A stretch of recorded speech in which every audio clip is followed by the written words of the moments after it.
রায়গঞ্জ বিশ্ববিদ্যালয়ে কয়েক কোটির দুর্নীতি, ক্যাগ অডিটের প্রাথমিক তথ্য সামনে আসতেই হইচই। রিপোর্টে বিস্মিত খোদ উপাচার্য দীপক কুমার রায়।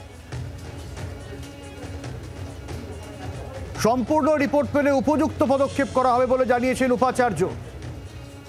ভবানন্দ রয়েছেন আমাদের সঙ্গে। ভবানন্দ, কি খবর? যেমন তথ্য উঠে আসছে, রায়গঞ্জ ইউনিভার্সিটি 2015 সালে যে ইউনিভার্সিটি গঠন হয়েছিল সেই ইউনিভার্সিটিতে কোনো রকম অডিট করানো হয়নি, সিএজি অডিট কোনোদিনও করানো হয়নি। দীপক কুমার রায়ের দাবি তিনি প্রথম। কোনোদিনও মানে ভবানন্দ কোনোদিনও নয়, একদমই নয়, এই প্রথম দীপক কুমার রায় এই উদ্যোগ নেন এবং সেই উদ্যোগের ফলেই অডিট হয়। এবং অডিট হতেই যে নিয়ম বহির্ভূত খরচের যে হিসেব, যে তালিকা প্রাথমিকভাবে সামনে আসছে তা কিন্তু চমকে দেওয়ার মতন। কয়েক কোটি টাকার দুর্নীতি, ছোট ছোট ব্যাপারে দুর্নীতি, অল ইন্ডিয়া দুর্নীতি, ছোট ছোট সংস্কারের নামে দুর্নীতি, যেখানে অনেক রকম বেনিয়ম করা হয়েছে। কাগজপত্র কোন রকম ব্যবহার মানা হয়নি, সরকারি নিয়ম যেভাবে কাজ করতে হয় তার কোন রকম কোন নিয়ম কানুন মানা হয়নি বলে প্রাথমিক রিপোর্টে উঠে আসছে, যাতেই কিন্তু দুর্নীতির তথ্য উঠে আসছে।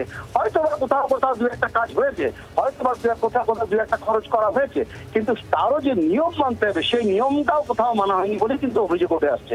আর যার ফলে কিন্তু চাঞ্চল্য ছড়িয়েছে একটা বিশ্ববিদ্যালয়ের মতন জায়গায়, যেখানে সবাই শিক্ষিত মানুষজন রয়েছেন, সেখানে এরকম ধরনের দুর্নীতি কেন উঠে আসবে, কেন কেউ সরকারি নিয়ম মেনে কোনো খরচা করবেন না। আর সেই তথ্যই কিন্তু উঠে আসছে এবং যার ফলে যা উঠাতে দাবি করছেন, যে তথ্য উঠে যে রিপোর্ট আসবে ক্যাগের থেকে, সেই রিপোর্ট আসার পর কিন্তু একদম উপযুক্ত ব্যবস্থা গ্রহণ করা হবে। সংস্কারের নামে টাকা নয়ছয়ের বিষয়ে সামনে আসছে। শুধু কি এই পরিকাঠামোগত ক্ষেত্রেই টাকা নয়ছয়ের অভিযোগ, নাকি অন্যান্য ক্ষেত্রেও দুর্নীতির বিষয় থাকলেও থাকতে পারে বলে প্রাথমিক কি তথ্য সামনে আসছে? প্রাথমিক তথ্য যেরকম উঠে আসছে, অদ্ভুত অদ্ভুত তথ্য উঠে আসছে। একটা বিশ্ববিদ্যালয়ের ক্যাম্পাসে একটা পুকুর আছে, সেই পুকুরেও নাকি 29 লক্ষ টাকার বেশি, অর্থাৎ 30 লক্ষ টাকার কাছাকাছি টাকা খরচা করে সে পুকুরকে সংস্কার করা হয়েছে।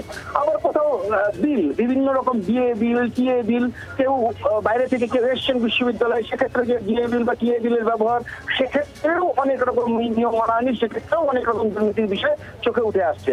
সমস্তটাই প্রাথমিকভাবে উঠে আসছে এবং সেটা সম্পূর্ণভাবে রিপোর্ট যখন উঠে আসবে তখন কিন্তু আরো পরিষ্কার হবে সত্যিকার দুর্নীতি কতখানি আর কতখানি সঠিক খরচা হয়েছিল।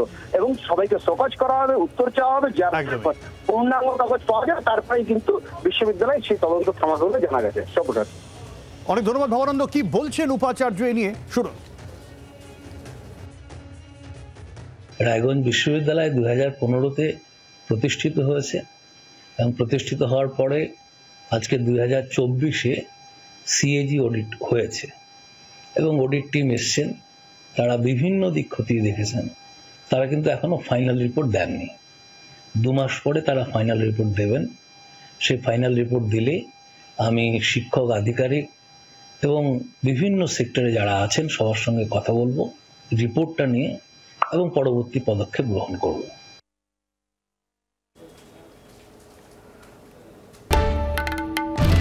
বাংলার আওয়াজ, বাঙালির আবেগ, জি 24 ঘন্টা।